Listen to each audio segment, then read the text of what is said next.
Nombre, gracias Dios por este momento especial. Aleluya, se ha sentido la presencia de Dios. Para los que venimos en comunión, en unidad, para los que venimos sinceramente a la casa del Señor, hay presencia de nuestro Dios. En Él, aleluya, está su amor, su gracia, su misericordia. Gracias damos al Señor porque nos ha permitido llegar en este día a su casa de oración. Hay un buen número, agradecemos esa asistencia. Tenemos bendiciones, tenemos invitaciones de iglesia y bueno, que Dios nos ayude, nos bendiga grandemente. Tenemos invitaciones para agosto, tenemos invitaciones ahora en julio y tenemos invitaciones en el mes de agosto y septiembre. Que el Señor bendiga, ¿no es cierto?, los lugares donde vamos a estar. Gracias a su misericordia, Dios vivo. Vamos a abrir nuestra Biblia, ustedes saben que nos encuentra de inmediato, está el tema de la palabra. Vamos a ir al libro de el Evangelio según San Mateo. Hay una persona que está atrás, si le pueden ayudar, por favor. El libro de Mateo, el Evangelio según San Mateo. Mientras ustedes buscan, saludamos a nuestra hermana María con nuestra hermana Carmen. Dios les bendiga.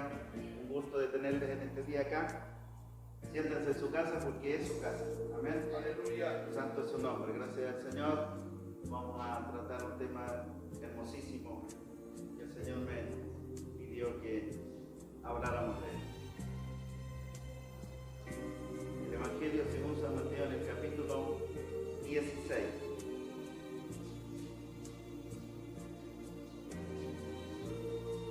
Falta mucho pueblo, normalmente del día domingo los verdaderos creyentes, los verdaderos hijos de Dios, se desesperan cuando pasa el lunes, cuando pasa el martes y el miércoles tendrían que estar aquí. Los verdaderos hijos de Dios. Yo me desespero en poder estar aquí. Me desespero, es una desesperación. Es algo que usted no se le imagina lo que pasa en el corazón del que ama a Dios, del que desea hacer su voluntad, del que ha sido perdonado por su misericordia. Uno se desespera por el tiempo perdido, se desespera porque hay muchas almas que aún todavía deben entrar en el verdadero conocimiento de este Dios que muchos no conocemos, muchas veces no lo comprendemos, no lo entendemos. Y por eso estamos aquí, en la casa del Señor, para poder estudiar, pero también, ¿no es cierto?, para poder enseñar a otros. Conozcan a este bendito y amado Salvador. ¿Saben? Yo en cierta oportunidad muchas veces leía al apóstol Pablo y el apóstol Pablo decía, daría todo por conocer a Cristo. ¿Cuántos de los que están aquí darían todo por conocer a Cristo? Entonces muchas veces lo escuchan y podemos decir amén, pero conocerlo es algo diferente. Y hay que conocerlo. Y mientras no lo conozcamos, podemos cometer muchos errores. Muchos y muchos. Él es la salvación. Su nombre es Jesús. Y la Biblia dice que su nombre significa salvación. Así que, si usted dice que es un alma salvada, si usted dice que Dios le ha salvado, usted tiene que conocer a su Salvador. Mateo capítulo 16, versículo 18. Le vamos a dar lectura a la poderosa y eterna palabra de Dios. Manténganse así sentaditos como los bautistas, los ceremoniales, que no tienen que pararse ni decir otra cosa. Amén. Vamos al libro de Mateo capítulo 16, versículo 18 y le damos lectura a esta poderosa y eterna palabra de Dios en el nombre del Padre, y del Hijo y de su Santo Espíritu, y todos dicen amén. Y yo también te digo que tú eres Pedro, y sobre esta roca edificaré mi iglesia, y las puertas del Hades no prevalecerán contra ella. Repetimos, yo también te digo que tú eres Pedro, y sobre esta roca edificaré mi iglesia, y las puertas del Hades no prevalecerán contra ella. Gracias, Señor, por esta tu palabra. Amén. Señor, gracias por tu misericordia, gracias por perdonar mis pecados, Señor, y gracias por perdonar los pecados de cada uno de los que estamos en este día aquí. Gracias, Señor, por enseñarnos, Señor, que no hay nadie que nos peque, Señor, aleluya, y que pase inadvertido, porque tú hoy estás aquí, más rato cuando caminemos a nuestro hogar estarás allá, cuando, Señor, nadie nos vea, tú estás en el otro lado también. Por lo tanto, tu ojo, Señor, no nos abandonará jamás. Y por eso eso usted nos ha dicho que usted nos acompañará todos los días de nuestra vida hasta el fin del mundo. Gracias por ello, Padre, y en esta hora deseo que tu palabra salga de ti y no de mí. Te lo ruego en el nombre de Jesús. Amén y amén. Gloria a Dios.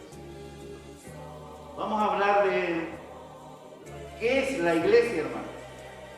¿Qué es la iglesia? El apóstol Pablo es uno de los que más conoce el tema de lo que es la iglesia. Usted ahora está aquí y sale de una declaración de nuestro Señor Jesucristo. La palabra iglesia no es inventada por el Señor. La palabra iglesia es un término griego que era permanente en el vocablo de ese tiempo. Y nace por una pregunta que hace el Señor a sus discípulos. Un poquito más arriba de lo que usted leyó, dice lo siguiente: ¿quién dicen los hombres que es el Hijo del Hombre? Que vaya siguiéndome y vaya captando la idea. Y no solo se quede, ¿no es cierto?, con que yo esté hablando, sino que usted revise la palabra. Como se lo hizo siempre, usted cuando llegue a su casa vuelva a leer para que vea si el pastor, el predicador, dijo lo que tenía que decir o no dijo otra cosa. Amén. Eso es lo que debe hacer un cristiano verdadero. El versículo 14 dice: ellos dijeron, unos Juan el Bautista, otros respondieron Elías, y otros dijeron Jeremías o alguno de los profetas. Él les dijo: ¿y vosotros? ¿Quién decís que soy yo? Se dirigió a los discípulos. Respondiendo Simón Pedro dijo: tú eres el Cristo, el Hijo del Dios viviente. Dice bien esta palabra: tú eres el Cristo, eres el ungido, eres el elegido, y más encima eres el Hijo del Dios viviente. El Dios viviente es porque es eterno, es permanente, no tiene, ¿no es cierto?, nadie que ponerle vida a Él. Él es vida y da vida a todo ser viviente, y toda existencia de este siglo y el venidero es el que hace todo, y es la vida. Entonces le respondió Jesús: bienaventurado, dichoso, gozoso eres Simón, hijo de Jonás, porque no te lo reveló carne ni sangre, sino mi Padre que está en los cielos. Miren qué interesante, hermano. Pedro responde pensando que era su pensamiento, su idea, su conocimiento, hermano. Pero el Señor de inmediato le declara: bienaventurado eres Simón, hijo de Jonás, porque no te lo reveló carne ni sangre. No fue una idea de él, nadie se la enseñó, sino mi Padre que está en los cielos. Es importante, hermanos, que las revelaciones, el conocimiento de la palabra de Dios, aunque la predique un pastor, un evangelista, un hermano, la revelación verdadera venga de Dios. Aleluya, amén. Usted puede estar escuchándome a mí, usted me puede estar, ¿no es cierto?, siguiendo a mí en esta palabra, pero ¿quién le va a revelar la verdad de lo que se está predicando? Así que aunque tú te encases y pongas el peso hacia adelante como un gran predicador, una gran predicadora, un enseñador o un enseñador, el que te va a revelar la verdadera palabra para el verdadero Hijo de Dios es el Señor. Eso es lo que debe saber todo cristiano, todo hijo de Dios, hermano. Conocer a Cristo es mucho más diferente que el que nosotros lo conozcamos como religiosidad. Y muchas veces eso nos pasa. No conocemos al verdadero Dios que nos llamó. Y nos conoce al revés y al derecho. No hay ninguno de nosotros aquí que no lo conozca. Nos conoce en la casa, nos conoce afuera, nos conoce en todas partes, nuestro pensamiento, nuestras cosas que nosotros rápidamente pensamos, Él ya las tiene antes de que nosotros la pensemos, Él ya las tiene aclaradas. Por eso, conocer a Cristo, conocer a Dios es difícil. imposible, porque Dios dice, ¿qué es imposible para Dios? Nada es imposible para Dios. Entonces, le dice lo siguiente posteriormente en el versículo 18, yo también te digo que tú eres Pedro, y sobre esta roca, Pedro es piedra, y sobre esta roca edificaré mi iglesia, y las puertas del Hades no prevalecerán contra ella. Edificaré mi iglesia. Edificaré mi iglesia. Entonces, quiero tocar el tema, ¿qué es la iglesia finalmente? Dije, ¿no es cierto?, que esta palabra es usada, normalmente era usada en la cultura normal de Grecia para hablar de asambleas, de grupos que se organizaban para ciertas tareas, ¿no es cierto?, gubernamentales, y esa palabra se usaba, eclesia. Y normalmente se producía eso dentro del quehacer nacional en Roma, donde los emperadores dirigían y de repente tenían que, ellos querían tomar más terreno, usurpar más terrenos, y de repente no lo lograban haciéndolo en forma con sus ideas personales, porque se encontraban con dificultades, que había personas, o sea, habían lugares que estaban bien protegidos y que tenían buena defensa militar y no lograban y salían perdiendo. Entonces después trataron de reunir, y de ahí aparece la palabra iglesia, que es una asamblea, que significa asamblea finalmente. La palabra iglesia es la palabra más simple, no de estudio bíblico profundo, teológico, pero lo más simple es asamblea. En otras palabras, nosotros también decimos congregación. Y se reunían y tomaban de distintos lugares, doctores, agricultores, y los llamaban a un lugar para hacer una reunión, cómo podrían ellos tomar una ciudad, adueñarse de ella de una forma distinta, haciéndolo bélicamente, peleando contra ella. Y era meterse solapadamente. Entonces se reunían en un lugar y planificaban. Y ahí se iban metiendo, cuando estaban dentro ya, así como pasa hoy en día, que casi hay más venezolanos, más colombianos que chilenos. Y si ellos quisieran levantarse contra nosotros, ¡pum!, es una bomba atómica.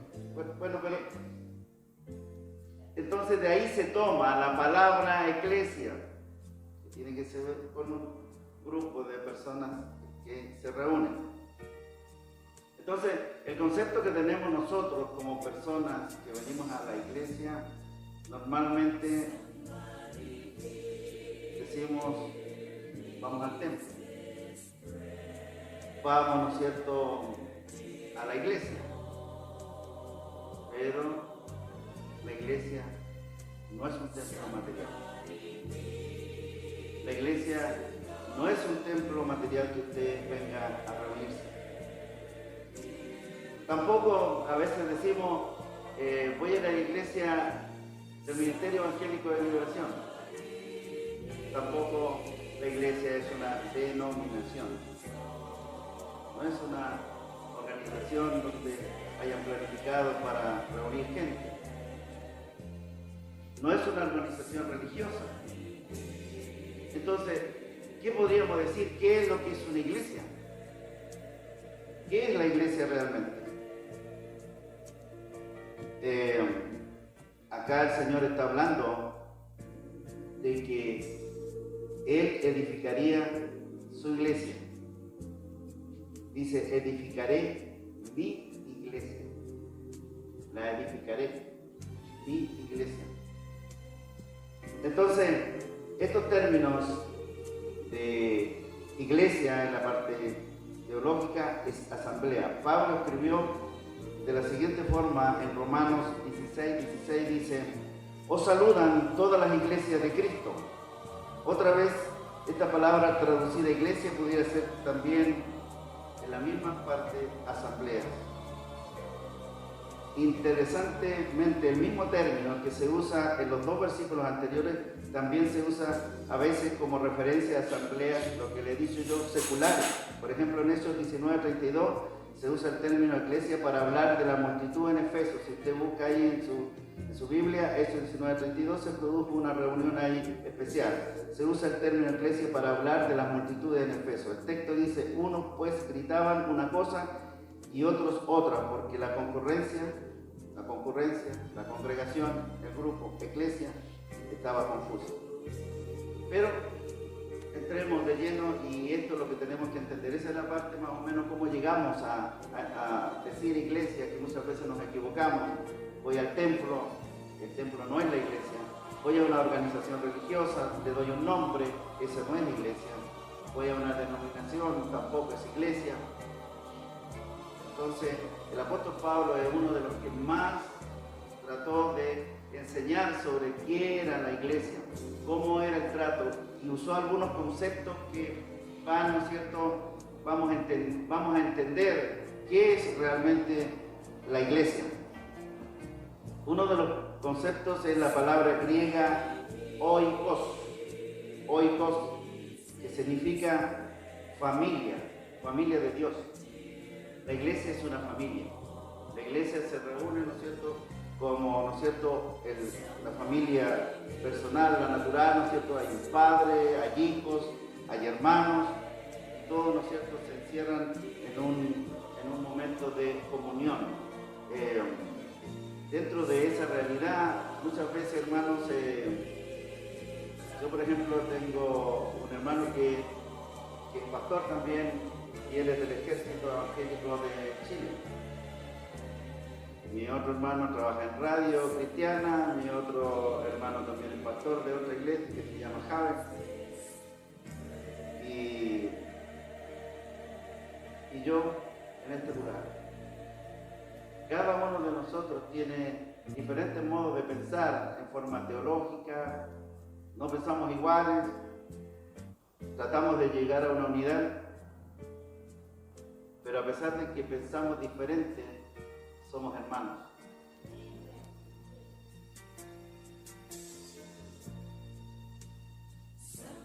Hay otros que tienen en familia que no tienen la misma religión, otros que tienen a sus hermanos que son ateos.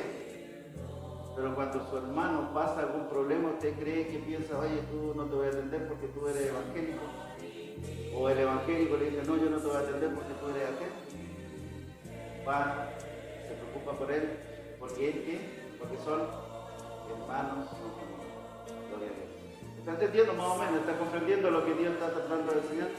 El apóstol Pablo habla de esta relación que significa iglesia como una familia, que muchas veces nos cuesta, hermano, relacionar eso. Puede que alguien esté pasando, hace unos días me junté con un hermano en Cristo, pero también hermano de uno de los compañeros de trabajo, y yo los puse en oración. ¿Se acuerdan de ese hermano que fue a la cárcel porque lo acusaron de violación? Me junté estos días con él y me decía que lo pasó muy mal en la cárcel. Y él es cristiano. De la noche a la mañana fue acusado de eso y a la cárcel. Aquí estuvimos orando para que Dios lo sacara, ¿cierto? ¿Se acuerdan que estuvimos orando? Finalmente, gracias a Dios, está afuera. Salió bien mal. Pero es cristiano. Mi compañero, que era cristiano, pero dejó los caminos del Señor, en ese momento se trató de integrar nuevamente a pedir a Dios. Porque cuando hay problemas y dificultades, ¿se acuerdan que ahí nos acordamos de Dios, que existe Dios? Y que es grande, es poderoso. Y me contaba, y algún día ya él lo va a contar en forma personal, su experiencia. Casi lo mataron en la cárcel. no tenía tiempo ni siquiera para bañarse, y cuando le dan un tiempo, hay en un hoyito ahí nomás, ahí tenía que hacer sus necesidades, le daban 2 minutos para bañarse, para lavarse completamente y vestirse. Mientras tanto, si se demoraba más, le iban dando los palos. Lo metieron con los delincuentes más avesados.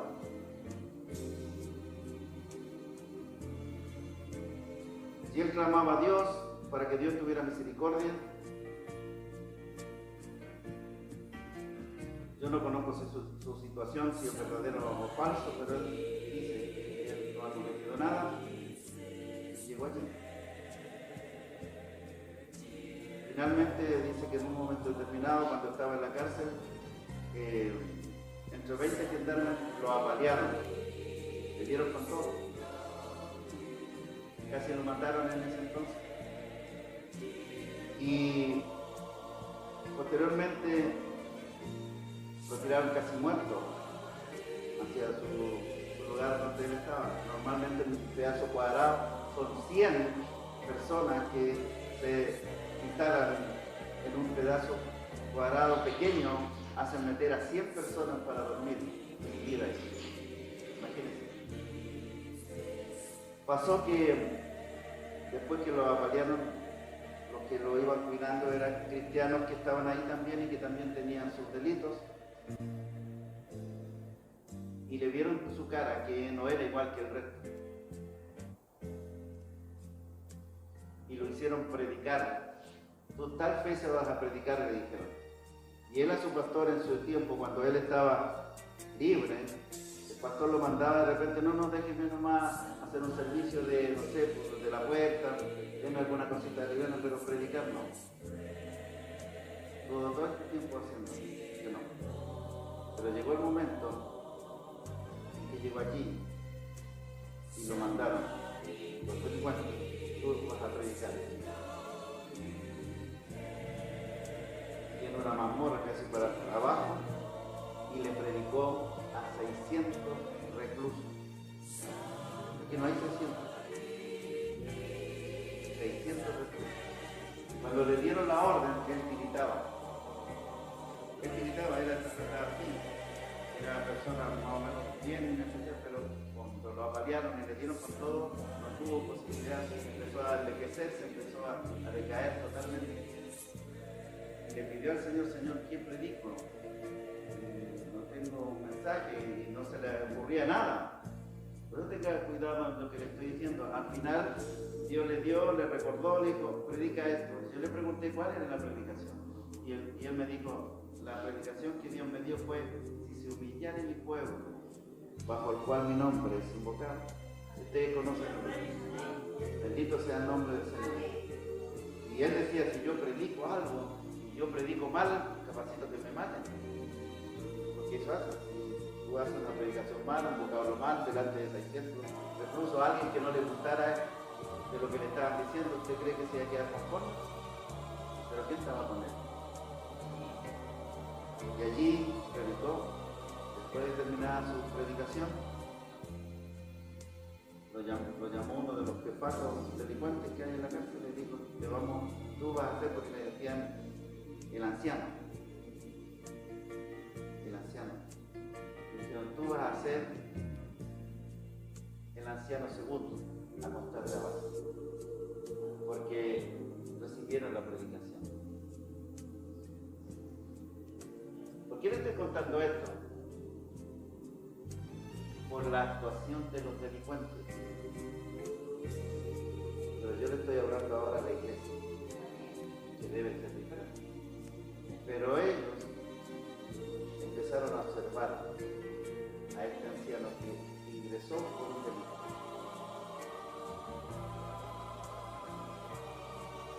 Y siguió su caminar, lo llamaban, y ¿qué es lo que tenía que hacer el anciano segundo?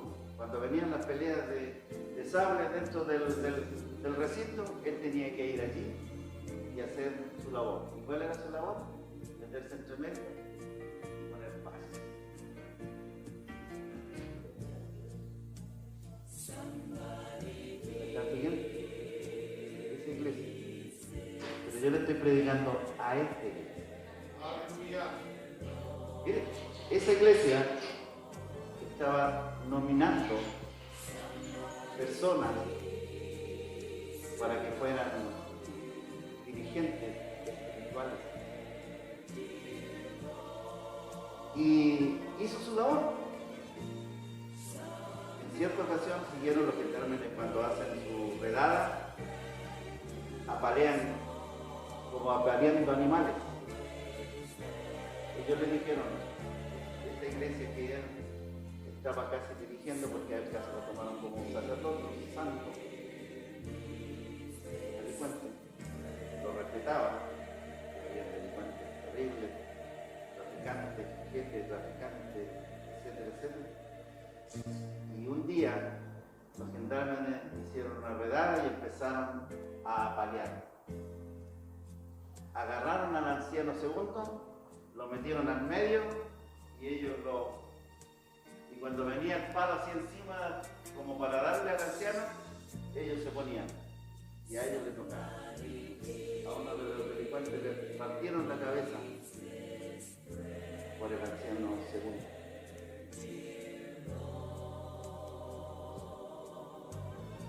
Está siguiendo, ¿verdad?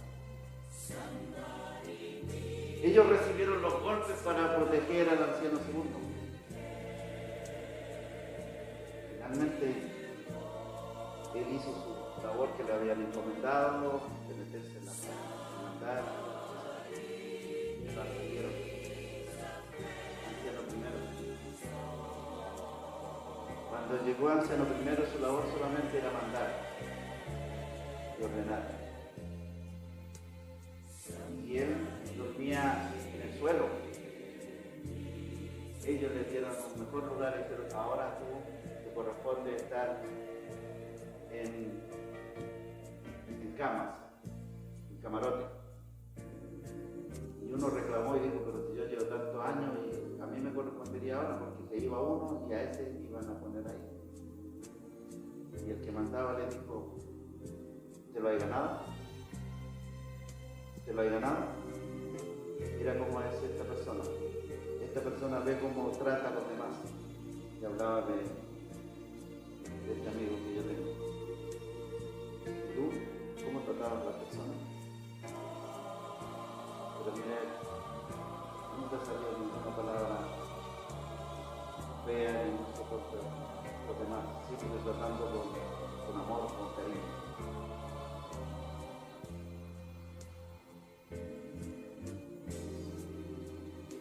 Lo pusieron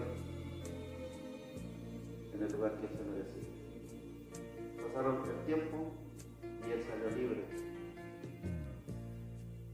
Y hace unos días atrás me llamaron porque falleció su mamita.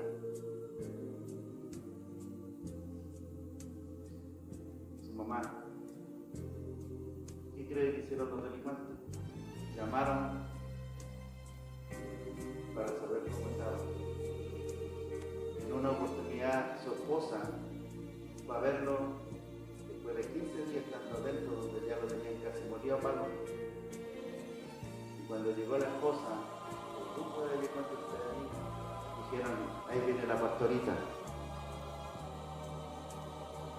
Ahí viene la pastorita.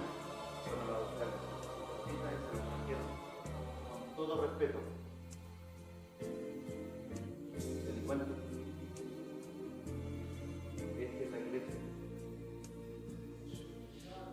¿Cómo es la iglesia según lo que estamos aprendiendo? Una familia.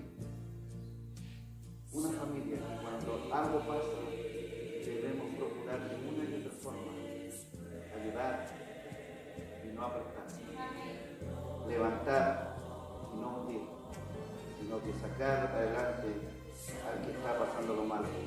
Ellos no tenían la profecía como para, ¿no es cierto?, decir este aquí, este acá. Solo Dios sabe. Y hasta el día de hoy lo están llamando, salió hace poco. Pero lo más interesante es que ellos respetaban a las personas y a su esposa le decían la pastorita. Y él era anciano. O sea, esta persona tenía una iglesia dentro, tiene una iglesia. Hay personas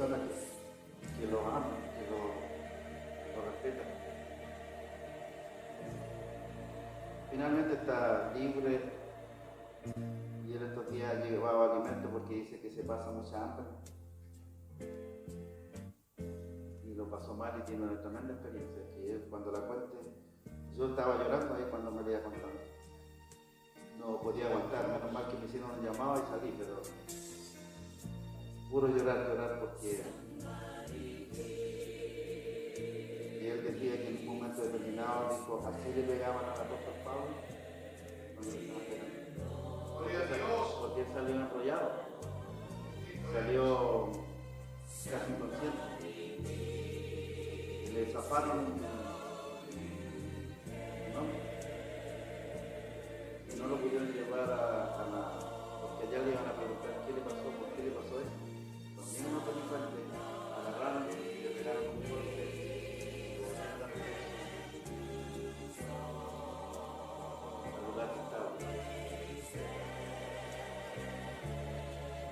Esa iglesia no es como esta iglesia, no debiera ser como esta iglesia. Entonces, hemos dicho, ¿no es cierto?, en el Efesios capítulo 2, del 18 al 19, mire lo que dice la palabra del Señor. Porque por medio de Él, ¿de qué estamos hablando de Él? De Jesús. Los unos y los otros tenemos entrada por un mismo espíritu al Padre, por un mismo espíritu. Así que ya no soy extranjero ni advenedizo, sino conciudadanos de los santos y miembros de la familia de Dios. ¿Somos miembros de qué? De la familia de Dios. Bendito sea el nombre del Señor. Bendito sea el nombre del Señor. Pero quiero que lo entendamos, hermano. Quiero que lo entendamos claramente. ¿Qué somos? Miembros de la familia de Dios. Pero no solo como un aprendizaje intelectual, sino que real. Debemos llegar a conocer a Dios, debemos ser integrantes de esa familia, sentirnos como esa familia, sentir la presencia de Dios guardando nuestras vidas, llenándonos, teniendo seguridad que somos sus hijos. Aunque seamos adoptados, somos sus hijos. Somos sus hijos, hermanos. Y tenemos que entrar en esa familia. Somos hijos de Dios. Como creyentes en Dios por medio de Jesucristo fuimos adoptados como hijos y por lo tanto pasamos a ser hermanos los unos a los otros, tanto judíos como griegos. Ese es un misterio que está en la palabra de Dios y el misterio es la iglesia. En los tiempos antiguos no se sabía de este término de la iglesia, no se sabía qué es lo que iba a pasar posteriormente, había un solo pueblo. ¿Cuál era el pueblo? Israel, nomás. Ese era su pueblo, hermano. Quiero que lo tengan claro, porque la palabra de Dios dice que ¿a quién vino? Vino a los suyos. A ellos vino primero. Recuerdo una persona que le pidió que le sanaran a su hija. ¿Qué le dijo el Señor? Deja que primero se alimente ¿quién? Los hijos.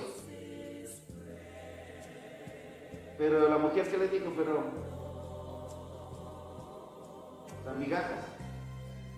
Ella se conformaba con las migajas. Pero gracias a Dios, gracias a Jesucristo, gracias a la planificación, antes que el mundo fuera fundado, la planificación estaba que nosotros, los gentiles, también entraríamos a la unidad de la salvación. Y pertenecemos no ya a ese pueblo Israel físico, sino al Israel espiritual que se relaciona, cambiándole el nombre, iglesia, hermano. Iglesia. Iglesia, la iglesia, tanto judío como griego, se insertan en la iglesia. Alabado y bendecido sea el nombre del Señor. No hay otro medio de salvación, no hay otro medio. ¿Quién es el que nos salva? Su nombre es Jesucristo, no hay otro Salvador, Jesucristo. Y Jesucristo es la base, es la base, es la base. Es la iglesia. Jesucristo es la iglesia. Alabado y bendecido sea el nombre del Señor. Primera de Juan 4:21 dice, nosotros tenemos este mandamiento de Él. Y aquí entramos, ¿no es cierto?, en la familia. La palabra de Dios declara cómo debe ser la familia.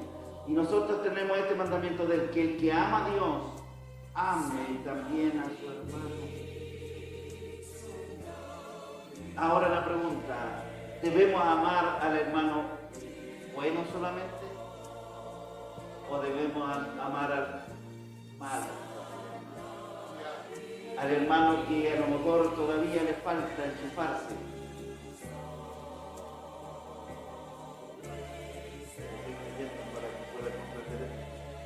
Somos hermanos, pertenecemos a una familia, la familia de Dios. Juan 13:35 dice, en esto conocerán todos que soy mi discípulo, si tuvierais amor los unos por los otros. ¿Cómo debemos tener? Amor los unos por los otros. Es que no podemos malentender esto que el Señor nos enseña, una cosa simple si nosotros tenemos familia. Usted tiene familia, tiene hermanos, tiene hijos, ¿Y usted cómo se trata? Si usted viene a la iglesia, usted ama a su hijo, usted ama a su hermano, ¿o no? Pero eso es humano. Pero aquí Dios no está interviniendo en el sentido que Él tiene también hijos que deben tratarse como hermanos. Pero ¿qué tienen esos hermanos? No tienen el espíritu humano del natural, ¿tienen cuál? Porque en Cristo está la familia. En Cristo, hermanos. En Cristo, solo en Cristo está la familia de Dios.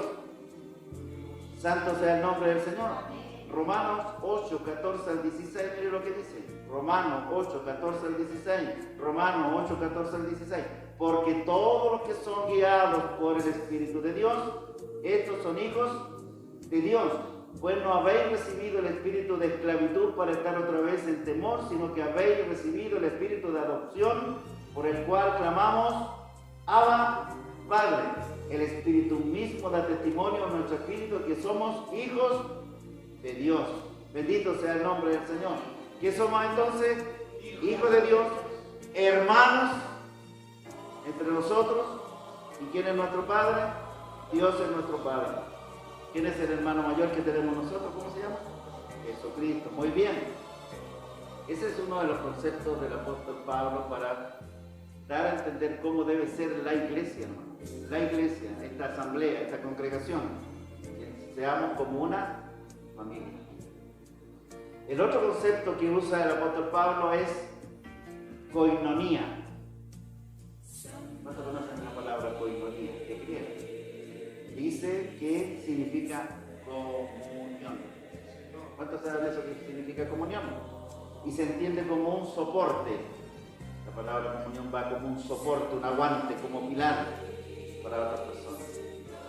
Miren lo que dice Efesios 4:2 respecto a ese soporte. Dice, con toda humildad, mansedumbre, soportándoos con paciencia los unos a los otros.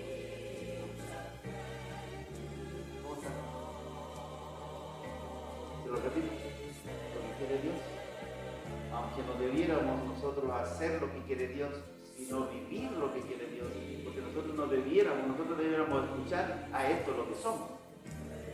Porque muchas veces usted está aquí, a ver, ¿qué es lo que me exige Dios?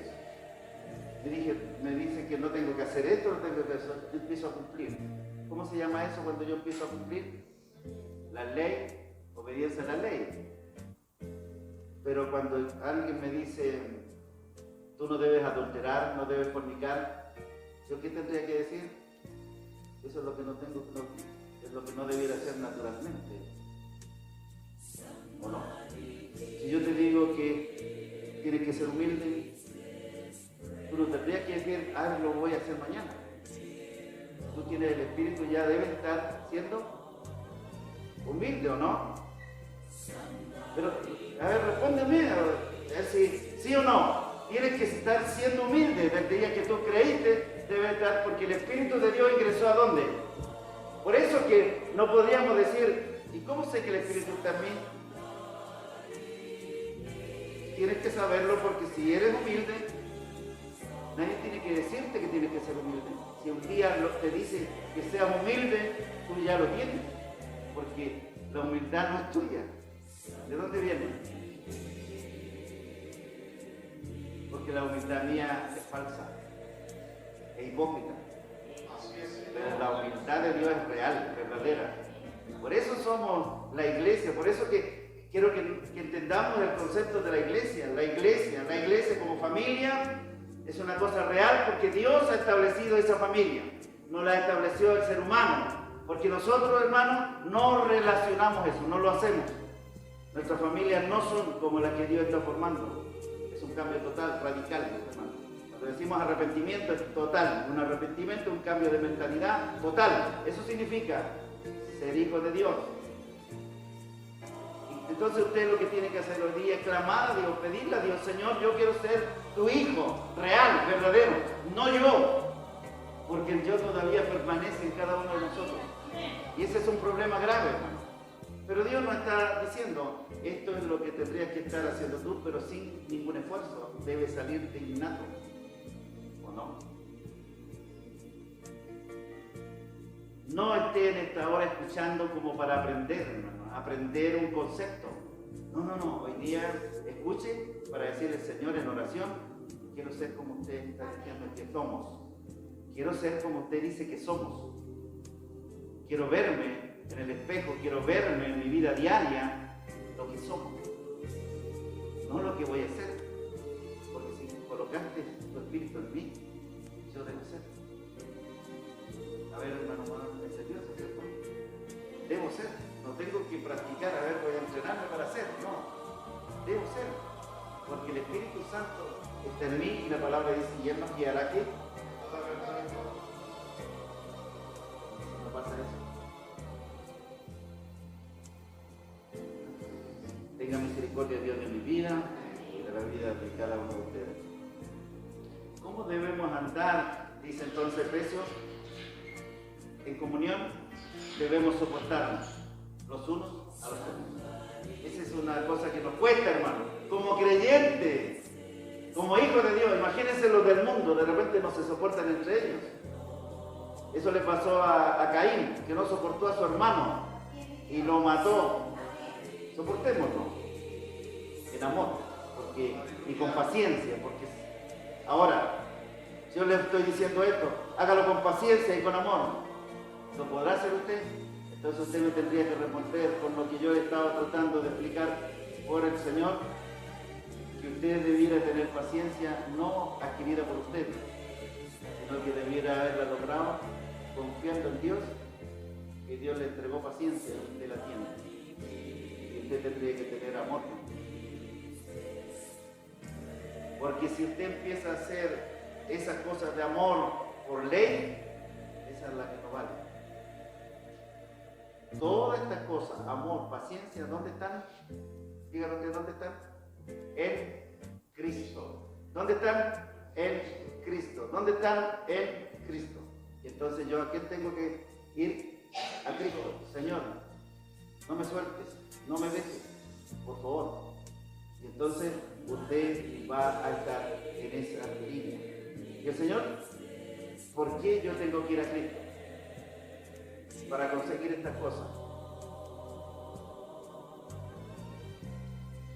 ¿Por qué? Porque Él nos está perfeccionando de día en día hasta el día de. ¿Quién está trabajando en nosotros, hermano? Entonces, ¿qué es lo que tenemos que hacer cuando nosotros aceptamos a Cristo, oramos a Cristo, todo lo afirmamos en Él, porque Él es el único que nos puede ayudar, hermano? No el pastor, no la hermana, no el predicador. ¿Quién nos ayuda? Cuando usted se afirma en un pastor, se afirma en un líder, cae. Pero cuando usted se afirma en Cristo Jesús, ¿cómo permanece? Firme, porque se permanece en la roca que es en Cristo Jesús. El Señor lo dijo claramente. En la roca tenemos que firmar. En la roca tenemos que construir. En la roca, hermano. Usted no puede afirmarse en ningún hombre. En esta hora yo le estoy hablando de la roca. ¿Quién es la roca? Cristo. ¿Y Cristo quién es? La palabra. ¿Cuántas veces le he enseñado eso? ¿Quién es la palabra? Cristo es la palabra. Usted tiene que aprender de Él, de la palabra. Estamos en la comunión. En la comunión, ¿no es cierto?, nos soportamos. También en esa familia de comunión, mire lo que dice Efesios 5:2. y andad en amor, como también Cristo nos amó y se entregó a sí mismo por nosotros, ofrenda y sacrificio a Dios en olor fragante. Le repito nuevamente, Efesios 5:2 dice, y andad en amor, como también Cristo nos y se entregó a sí mismo por nosotros. Ofrenda y sacrificio a Dios en olor fragante. ¿Cómo debemos andar? En amor. Pero para andar en amor, nuevamente, ¿vamos a practicar o vamos a vivir en Cristo para andar en amor? ¿Cómo se vive en Cristo? Siempre teniendo la comunión con Cristo. ¿Cómo se hace? Mediante la oración. ¿Cómo lo hacía Cristo para andar conforme a lo que el Señor le había entregado? ¿Qué es lo que hacía? Oraba en la mañana, oraba en la tarde, oraba. Entonces muchas veces, hermanos, llevamos una religión y no a Cristo en nuestro corazón. Y le pedimos a Dios que nos ayude para entender esto y lograrlo. Entonces, en la comunión nos soportamos, en la comunión entre hermanos nos amamos. ¿Cómo debemos andar? En amor, el uno con el otro. Y dice que eso es como una ofrenda y un sacrificio a Dios en olor fragante, hermano. Cuando nos amamos, se produce un olor fragante. Si usted llega aquí y todos nosotros nos amamos y nos unimos en ese amor, ¿qué se produce en la iglesia? Cuando usted canta, cuando usted glorifica, cuando usted alaba, ¿qué es lo que se produce? Hay una llenura de su presencia, se eleva, ¿no es cierto?, la alabanza, usted siente gozo, siente alegría, mira a su hermano con mejor semblante y lo ama y lo aprecia y tiene compasión de sí mismo. En la comunión también hay consuelo. Hechos 16:40 dice, entonces saliendo de la cárcel, entraron en casa de Lidia y habiendo visto a los hermanos, los consolaron y se fueron. Ellos estaban tristes porque estaban estas personas encarceladas y ellos fueron a consolarlos. Nosotros debemos consolarnos los unos a los otros. No arrancar, no dejar botar a las personas que están sufriendo, sino ayudarlas a levantarse. No dejarlas tiradas, sino que ayudarlas. También en la comunión como iglesia nos perdonamos. Colosenses 3:13 dice, soportando unos a otros, perdonando unos a otros, si alguno tuviera queja contra otro, de la manera que Cristo os perdonó, así también hacedlo vosotros. Se lo repito de nuevo, soportaos unos a otros y perdonaos unos a otros, si alguno tuviera queja contra otro, de la manera que Cristo os perdonó, así también hacedlo vosotros. Bendito sea el nombre del Señor. ¿Cómo debemos andar nosotros entonces como iglesia? Perdonándonos los unos a los otros. Ahora, tendríamos que andarnos perdonando a cada rato, porque el Señor dice eso, ¿o no? ¿Cuántas veces le dijo Pedro, puedo perdonar? ¿70 veces 7? ¿O 7 veces? ¿Cuántas veces? ¿7 veces? ¿O 70 veces 7? Pero en el día. ¿Quién está diciendo? Siempre. ¿Por qué siempre? Porque el Señor dice así. Cualquiera que dijera que no ha pecado y los mentirosos entran al reino de los cielos. La iglesia, esto es la iglesia. La iglesia es una comunión, hermanos, es una comunidad que se apoya mutuamente para agradar a Dios. Para agradar a Dios, hermano. El tercer concepto que aplica el apóstol Pablo a la iglesia es soma, que significa cuerpo. La iglesia tiene un cuerpo. La iglesia tiene cuerpo, hermano. Bendito sea el nombre del Señor. Romanos 12:4-12, mire lo que dice la palabra del Señor. Porque de la manera que en un cuerpo tenemos muchos miembros. ¿Cuántos miembros tenemos? Muchos miembros, pero no todos los miembros tienen la misma función. Así nosotros, siendo muchos, somos un cuerpo en Cristo y todos miembros los unos de los otros. O sea, usted no puede ser separado de su hermano.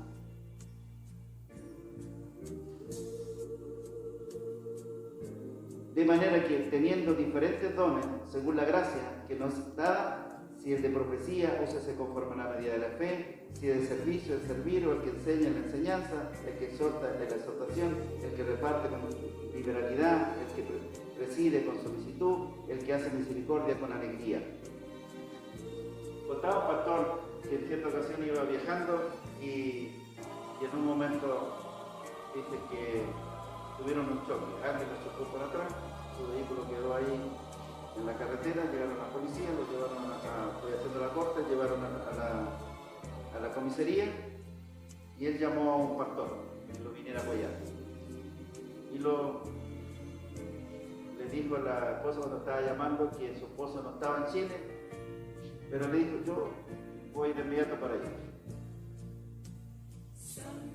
Y cuando iba para allá, ella llamó a otros pastores y cuando estaba en la comisaría empezaron a llegar personas.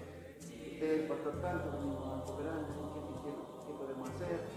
Su vehículo había quedado, sus llantas, todas las cosas. De repente llegó un camión grúa, se bajó el chofer, agarró el vehículo y empezó a arreglarle mientras tanto. De repente uno de los policías se acercó a él y le dijo: ¿por qué tanta gente no viene a ver a usted? ¿Quién es su hijo? Y él le dijo: ellos son mi familia. Ellos son mi familia.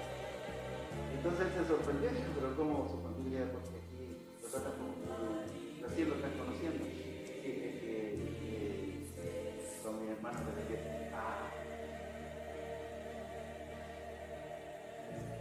Y ahí empezaron a apoyar, empezaron a llegar más hermanos preocupados, unos invitándolos, otros así.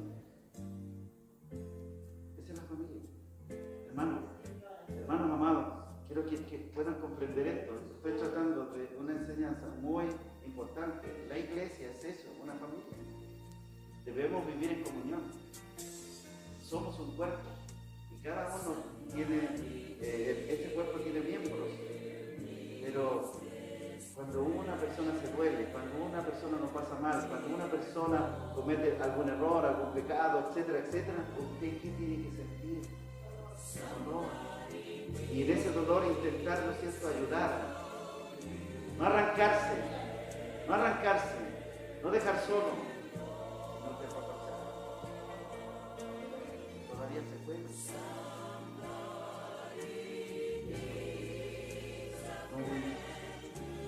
Sino que ayudarnos, porque lo que quiere Dios es el amor que Él se pasó a nosotros. No nos miró como delincuentes, sino que nos amó.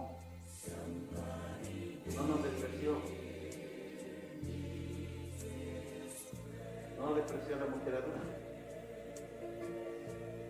No despreció al endemoniado. No despreció al leproso. No despreció a la prostituta. Sino que le amó. Entonces, esta es la iglesia. Y la iglesia es Él. La iglesia sigue caminando. Dice que las fuerzas del infierno no prevalecerán contra ella, porque es una iglesia poderosa. Es una iglesia poderosa, hermano. Es una iglesia poderosa, porque Él es la cabeza. Él va por delante. Todos nosotros encaramados en Él, agarrándonos como podemos, con garra, con viento y vuela, como dicen algunos. Amén. Pero no escaparnos por su medio para la salvación y la eternidad. 1 Corintios 12, 28, seguimos en el cuerpo de Cristo, dice: vosotros pues sois el cuerpo de Cristo. De repente ustedes me miran, pero no sé si entenderán lo que el Señor está diciendo. Vosotros pues sois el cuerpo de Cristo, miembros cada uno en particular, y a uno puso Dios en la iglesia, primeramente apóstoles, luego profetas, los terceros maestros, luego los que hacen milagros, después los que sanan, los que ayudan, los que administran, los que tienen don de lengua. Son todos apóstoles, son todos profetas, todos maestros, hacen todos milagros, tienen todos dones de sanidad, hablan todos lenguas, interpretan todo, procurar pues los dones de Dios. Mas yo muestro un camino aún más excelente, y ustedes saben cuál es ese camino.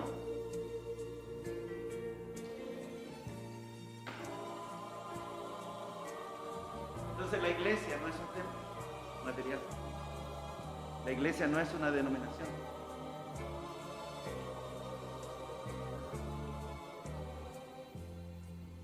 La iglesia es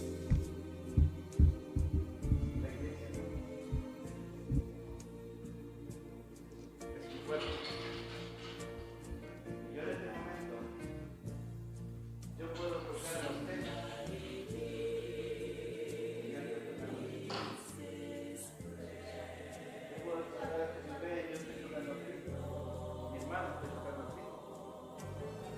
entendiendo? Dice que su iglesia,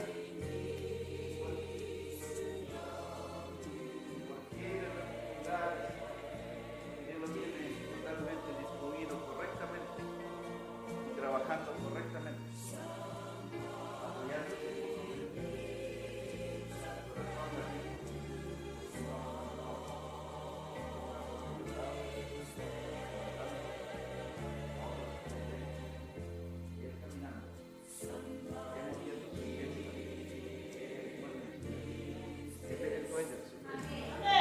Él está aquí, te va a levantar y te va a poner en un lugar porque Él ya lo hizo. No hizo sentarnos en lugares celestiales, hermano. Tenemos todo con Él, pero debemos entender eso, hermano.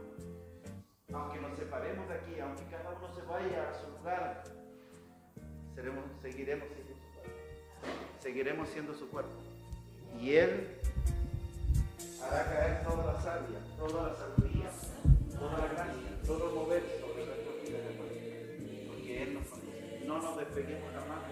Vivamos el orden que Dios nos ha establecido. Amémonos los unos a los otros. Y lo que más Dios quiere es que nos amemos. Porque Él es amor. ¿Me entiendes? Si nosotros nos amamos, cumplimos con su realidad, con su naturaleza, hermano. No sé si me están siguiendo lo que estoy diciendo en este día. Es lo que Dios me mandó a hablar y a enseñar en este día. La iglesia no es un templo material, no es una organización religiosa, no es una denominación. La iglesia es una familia, es una comunidad, es un cuerpo.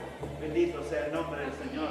Hermanos amados, vámonos diferentes en este día, en esta noche, y empecemos a vivir la vida que Cristo está conduciendo en su iglesia, hermanos. En su iglesia. Él ya la fundó. Y recuerden cuándo la fundó. En el día de Pentecostés, 50 días después de su resurrección, allí en Jerusalén. El templo, 40 años después de su resurrección, fue destruido en el año 70. Recuerden ustedes, ya no hay más templo, el templo somos.